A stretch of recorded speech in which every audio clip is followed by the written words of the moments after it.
Hey, good-looking dudes! And welcome back to our Metroid Dread playthrough, one of which you may have been oh so dreading to watch. Oh but, gosh, I can't even look. It's so dreadful. No. It's so... Oh! You're so bad at it. I know. I'm just so dreadfully unbearable. Yeah. This load screen's a little bit long, though. But, okay. Dang, she looks good there. Look at that pose. Very dominant. She looks magnificent. You know, I could totally picture Samus being a dom, actually. What's a dom? Like a dominant person? Like, I'm not even going to answer that, actually. Like a very... Is it like a very... Are you talking about, like, nasty stuff? Yes. Oh... Yeah. No, she's not a dom, dude. Nah, she likes to act like she's a dom, though. I don't know. She's kind of a fucking badass. Yeah. If there's anything I really like about the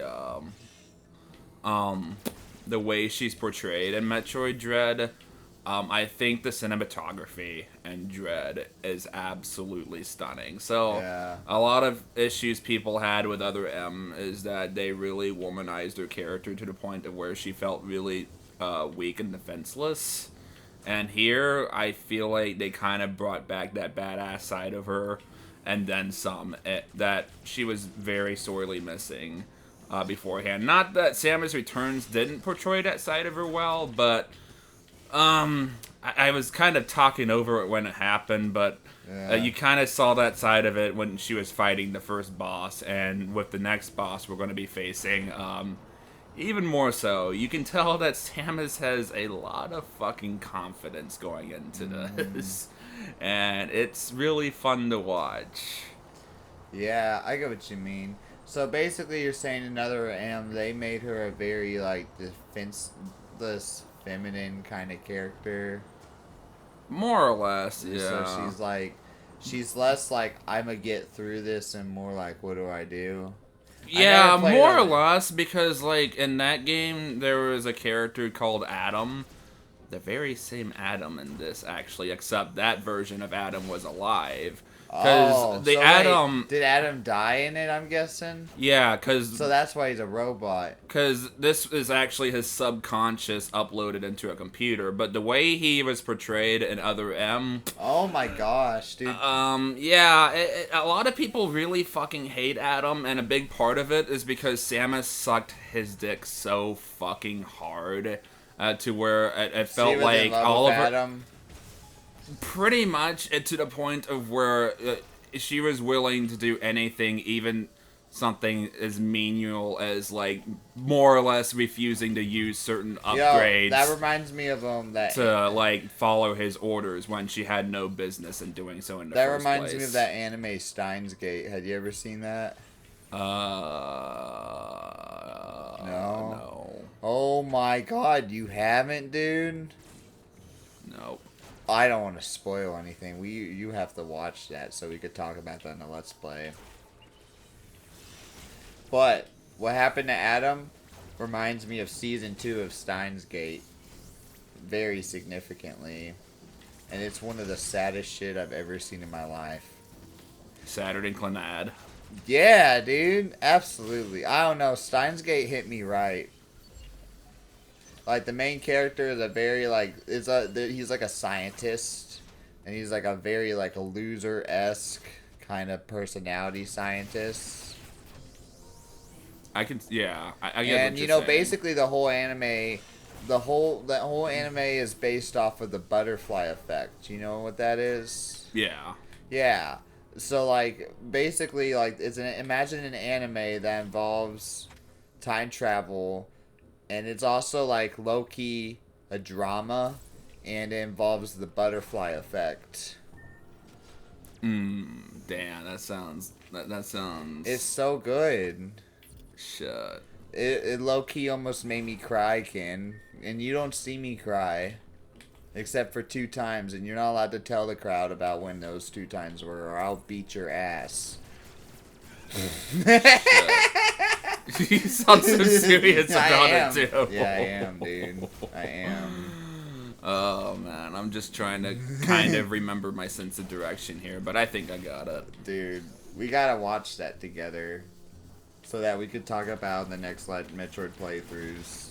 Oh, for sure. And I do plan I do plan on playing Other M in the future just so you can understand why it killed the franchise. Yeah, I'm down for that. Like, the game itself is... We gotta watch Steins Gate together before that, because I feel like the comparison might be pretty nice. We will, and I feel like even though Other M is a bad game, and I mean a really bad game, I feel like it would be perfect for this kind of format. Yeah. Like, the thing is that anime, like, it takes like 10 episodes to really get into when shit hits the fan. You know what I mean? There's a lot of build up. But when it builds up, it hits like a truck. Oh, I get you. Yeah. Yeah. No, there's plenty of shows like that where it'll start off slow and then it starts to actually get good. Character development, basically. Well, and either that or it's trying to establish It's itself trying to pace first. it a specific way. Set it up properly so Yeah. it doesn't come out of nowhere. Which some shows are very guilty of, mind you, but now you know.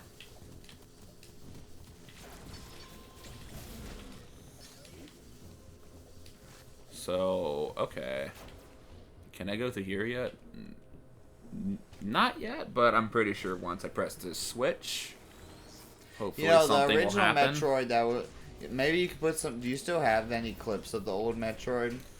Kinda, yeah. Could you put some clips on there right now? Like, it's really interesting how, like, it's Metroid, like, the style of art style I've seen since we started playing in Good Looking Dudes.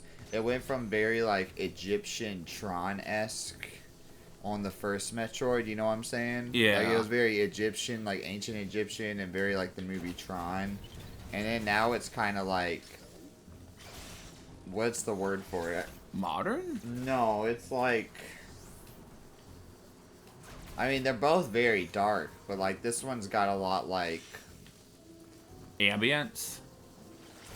This reminds me a lot more of the movie Alien. Like, I see the influence. It's very obvious. You ought to play Fusion then, because Fusion is a game that is built on horror and suspense, actually. Yeah. It's probably one of the scariest games in the series, just from the shock factor alone. Is it a scary game, though? I mean, I'd say if you're playing it for the first time, it would be very difficult to make a platformer, a game so scary that I poop myself. I mean, you haven't played Fusion then. I feel like, honestly, as horror games develop, it's just going to become more and more of a VR thing. Probably. But I mean... And that's not bad, it's just... But I mean, if you can make the game's, like, environmental storytelling and atmosphere work, you can still pull it off. Yeah, but I mean, like, being there... Immersing yourself? Immersing yourself, that's the word. Whoa, dude, that's a cool subline. That's like a monorail or something. This game's world is pretty sick, yo. You know, I'm surprised that, when people first, like, invented monorails, they were like, this is going to take over the world. And then you don't really see them unless you go to Disney World. I was going to say the same thing, actually. Yeah. It probably just takes a lot of money to set up. He's literally just waiting there, like, very patiently. It's like, when are these two going to fucking shut up? Yeah. But no, I was just thinking it's probably still at a point in history where it's too expensive to just put out literally anywhere, you know. Yeah. I wouldn't be surprised if that was the case. Had you been looking at well, you know what's his face? The dude, what's the name of that really rich dude who's like supposedly smart, but really he owned PayPal and then sold it? Bill Gates? No, man, he owned Microsoft. Elon Musk. Oh. Yeah, Elon Musk. You know, he bought some kind of trademark thing based off of basically like a tube that you go inside and then it shoots you off. It kind of looks like the Futurama, but like you're like sitting in like a little tube thing. Oh, yeah. He bought something from a company in Germany. I feel like that's going to be more prevalent And I don't think it's gonna be unless maybe he'll like add it when he goes to Mars or something. I don't know. But that's gonna happen before the monorails. I think that's kind of dated now. Yeah. For sure. Yeah. These enemies are starting to get kind of brutal. We should have more trains in the United States though, because it would honestly help with carbon dioxide. And not only that, but like people would go around transportation easier because sitting in traffic and dealing with people who can't drive, that takes up time. And there's one thing that's really shitty about living in Florida is that unless you take Ubers, like you kind of have to drive yourself fucking everywhere. Well, Gainesville's not too bad about it. Gainesville's kind of on a grid. Well, they're a bigger city, aren't they? No, it's actually smaller in radius than us. No, but population, like density. Yeah, population, yeah it is. But like I was just saying, like, the big problem with a lot of Florida is that everything's so fucking spread out. Like, if you don't have a car here, you're not really a functioning member of society. Yeah, unfortunately. We mentioned that about 2 episodes ago, didn't we? I think we kind of hinted at it, but we didn't really go that much into detail. I stayed in New Orleans for a long time, and I really liked that, like, you could walk anywhere. All you need is, like, a bike, and you could hit onto the trolley if you really needed to get somebody where. You know what I mean? Where? Yeah, it's somewhere. But, man. I feel like Pensacola isn't that bad. Like, Florida in general isn't as bad as you're saying it is. I mean, obviously I know there's worse. States, yeah, Texas is pretty fucking horrible about it. Heck, even Mobile, Alabama is horrible. Have you ever spent time there? I have, and it's one of the ugliest fucking towns I've ever had to miss. Have you ever noticed, like, it's gonna be like a mile to the next building? Fuck. It's like at one side you're next to like the water and like swamp area, and then you go just maybe 2 miles down, and it's like, oh my god, this is the trashiest fucking town I've ever seen in my life. Hey, my family's from there. Don't diss them too bad. My ancestors actually founded that city. Is that supposed to be a compliment? Yeah. Founded a city, man. Okay. I guess. It almost made it sound like you were not complimenting them, but... Yeah, dude.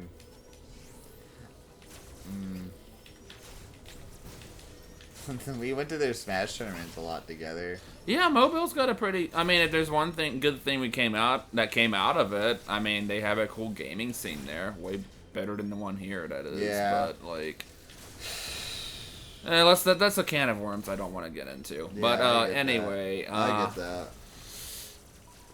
I'm going to check out this Emmy section here, and... I think Mobile has better barbecue than here. I mean, dude, we live in fucking we live by the fucking water. Of course we're not going to have great barbecue. I prefer... Honestly, I don't like barbecue that much. I prefer seafood anyways. I mean, that's probably just because you didn't grow up in areas that had that good level of barbecue before, so I can understand that. I lived on the water my whole life.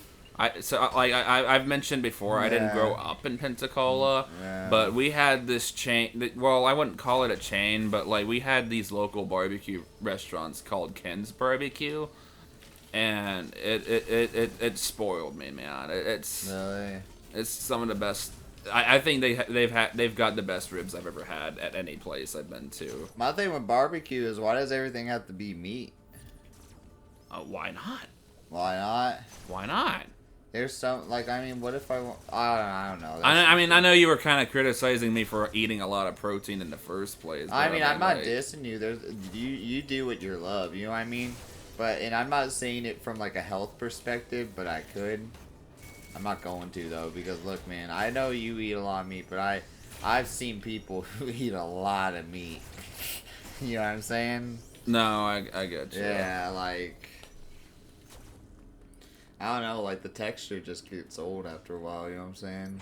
Well, Maybe you gotta prove me wrong one day. Maybe you gotta take me out of town at a good barbecue. Well, I was just talking about ribs. I feel like ribs are one of those things where you either get it right or you don't. Because, like, let me tell you, I know I took like one of my exes, like one of the first dates I had was that I took her to Ruby Tuesday, and they had the driest, like blandest ribs I had ever had in my life.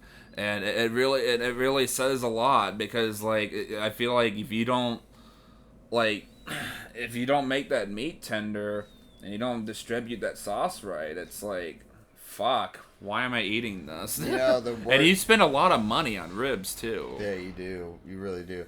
The worst ribs I ever had was either from Lambert's.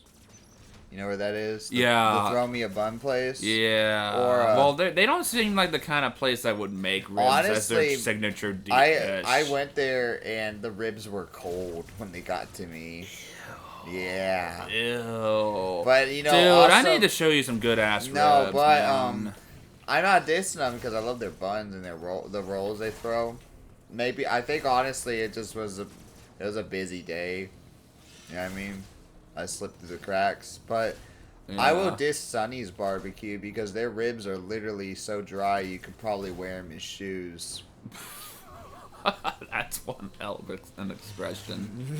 You know, have you had them before? I don't care for Sonny's ribs, honestly. I'd rather...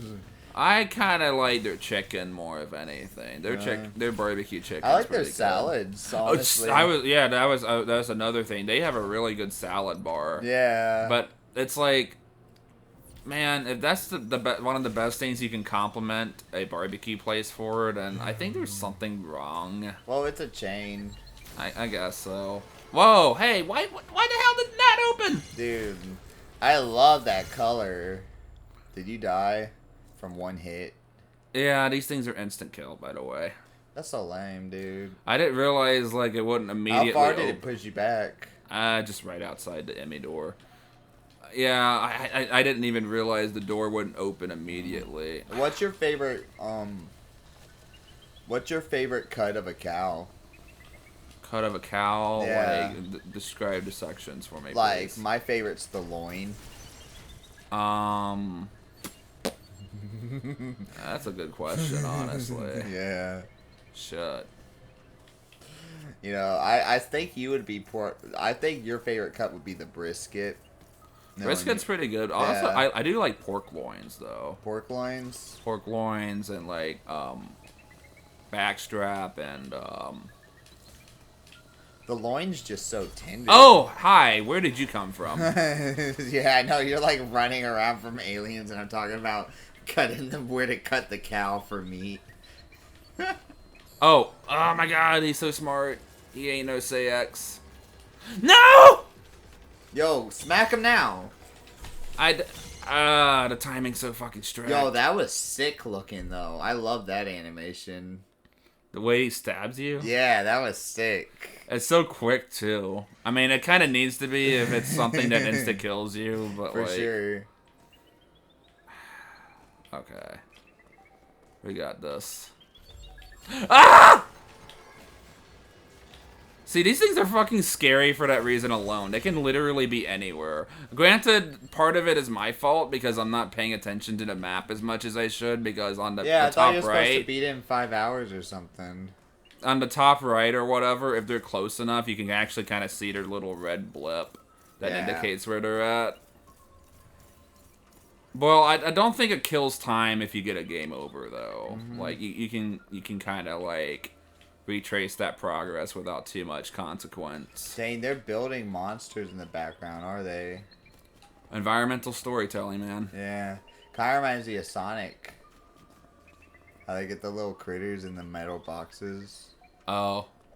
Okay, so that time... Okay, so why I failed then is because I wasn't looking out for him. But, oh, hi. Ah, look at him crawl, dude. Fucking... Can you kill him? Okay, now I can. So basically, I gotta find these things, and when I do, it gives me a little cannon, temporary cannon upgrade that lets me blow them to so smithereens. you have to be stealthy with those guys around. Yeah. It takes a lot of notes out of Fusion, because in that game, you had, like, an X-Parasite infect pieces Yo, of, that looks like that brain from Billy and Mandy. You remember that episode of Yeah. Greenwich's But, like, yeah, in that game, you had an ex-parasite infect Samus's old suit, and that chased you around the space station. And imagine, basically, yourself, you know, being more powerful than you. And that was kind of, like, the effect of fear it had on the player. Okay. But these things are just completely invulnerable to your, like, arsenal. And these things can also chase you across several rooms. These things are scary motherfuckers, and I think I'd like to say they did a pretty damn good job in creating, like, the AI for these things, because I still fucking, I mean, you've already seen it now, but, like, I still have to, like, fucking, like, you know, treat these things seriously, because I've played, you know, Fusion enough times to where I can kind of avoid most AX encounters and even kind of cheese its AI, and I haven't really reached that degree with Dread yet, but granted, this is only my third playthrough. Yeah. But, yeah, it really just goes to show the generational difference between the two games and how far the series has come since then. I like how it looks like static on like a CRT. Oh, like the background? Yeah, I know. I was gonna say that looks super trippy. Yo, you know what those things look like?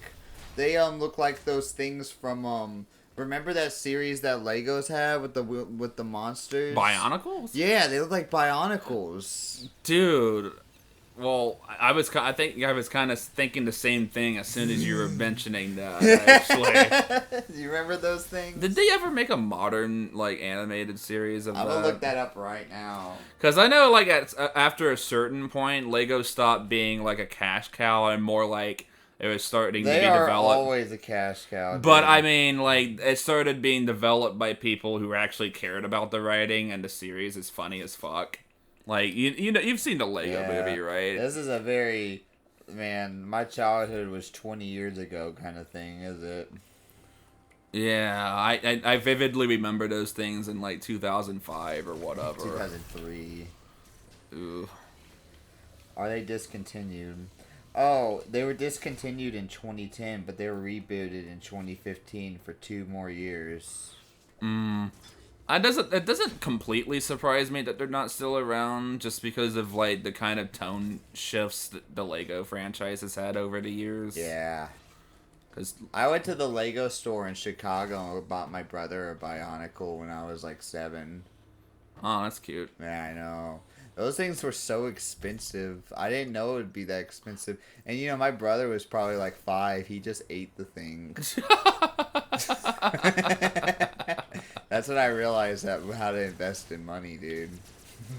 It's like, I'm not gonna let my brother steal my things I worked hard Yeah, for I mean, no like, more. how much are those things? I remember they're like $40, and that was like 20 years ago. Shit. Yeah, I mean, what is that, $40 now?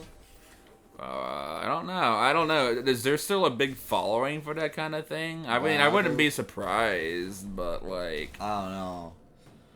That's totally what that thing is, though, with the bright colors. fucking Bionicle. Yeah, and the color schemes just kind of scream it, really.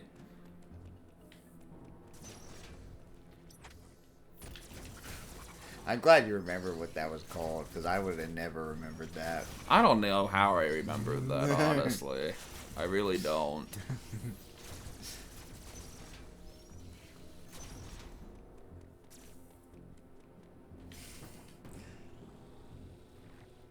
See, like, I really see more, like, you said this series is based off the movie Alien. I see it way more than we played the original Metroid. That just looked like ancient Egypt in outer space.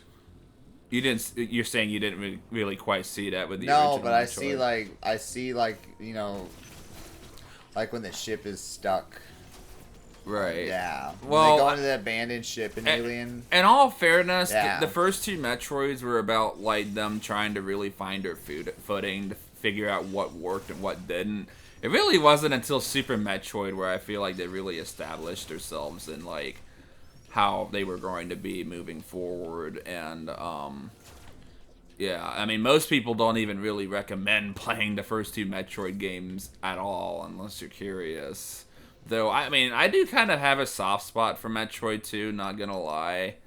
And it's not because the game is, like, secretly great or anything. I think it's just okay. Yeah. But...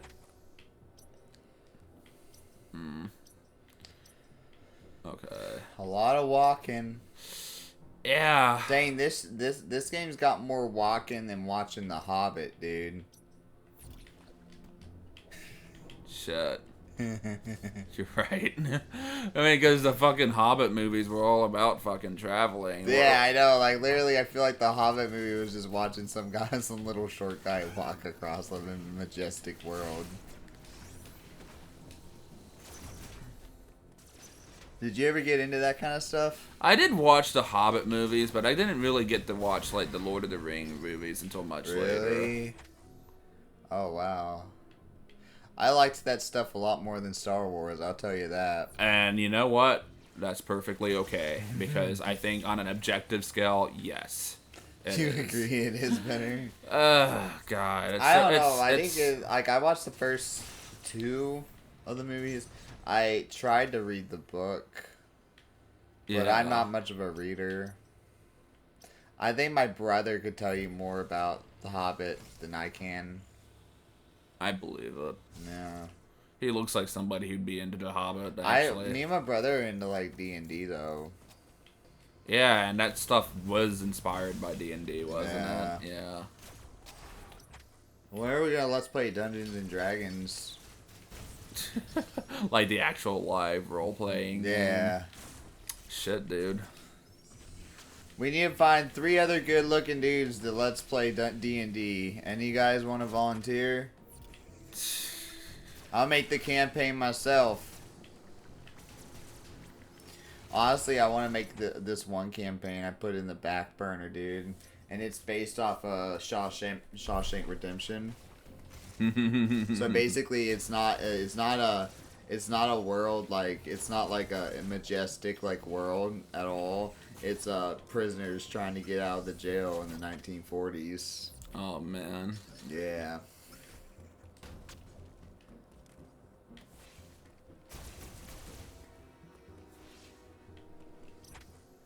Shit. I kind of forgot where to go. Oh, no. I thought we were supposed to get the super good ending, Kenny. I know. This is what happens when you get lost in the sauce. Dang, at least it's pretty. Oh, what about that purple spot? Is that where you're trying to go to, boy? It's an down energy there. recharge station. Oh, down there. Down there, the glowing one, son. What down. glowing? What fucking glowing? Take no. a right. It says Artaria. That's like the previous area or whatever, though. Where are you trying to go? Show me on the map. You know what? I think I do need to go back to Arteria, though. But I just couldn't go back that way. See, I tell you, I know what's going on. Getting too lost in the sauce, man. Getting too lost in the sauce. Absolutely.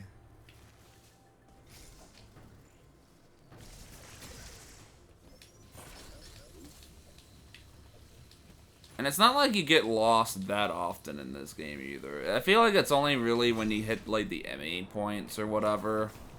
Yeah. Because, like, those are fucking huge-ass labyrinths that are meant to be, like, kind of used as, like, means of getting around the ME rather than, like, traveling through them.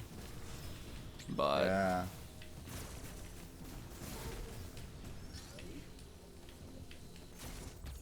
Oh, well, at least we got a free missile out of it. Absolutely. Okay, so it looks like the game's kind of guiding us in this direction, and that's perfectly fine by me. I know at this point, there's like... I've heard you can sequence break and get the morph ball bombs early, but yeah. I never did actually go out of my way to look up how to do that, and part of that is just because I don't want to spoil the method for myself. Yeah. But apparently you can take the morph ball bombs and actually kill the next boss like super duper early if you have them on hand at this point in time. But it looks like we're going to need to take our newfound goodies and use them for this area here. We got a morph ball, so now we actually have access to a bunch of places we couldn't go before. I like it. She's just sitting there, like she's got no chills. Like I feel like if I was her in this elevator or in this monorail, I'd be like, oh god, dude, I'm dying, dude. The atmosphere is and she's just like, I'm a stone cold pilot. She's the fucking Doomslayer, man. Yeah. She's got that stone cold disposition that just makes her scary. And, like, the face of Onslaught. She's there to work. She puts in the work. The fuck you mean? Yeah, she's there to work. There to get her bread and get done. Alright. So, I remember where to go now. Would you eat that if I cooked it, Ken? What, that giant lobster-looking thing? Yeah. That depends. Are you gonna grill it or fry it? If If you grilled it and maybe marinated it in like some lemon like sauce or whatever, Yeah. I'd probably eat it. honestly, I would eat it if I would blacken it. Okay. Maybe put it on a On kebab a or something. skillet. Yeah. Yeah. I'll put it in the skillet and blacken it, dude. That'd be a big freaking skillet, though. I'll tell you that. Damn. Alright, well that's gonna be it for this part of Metroid Dread. I will see you guys in the next video. Bye.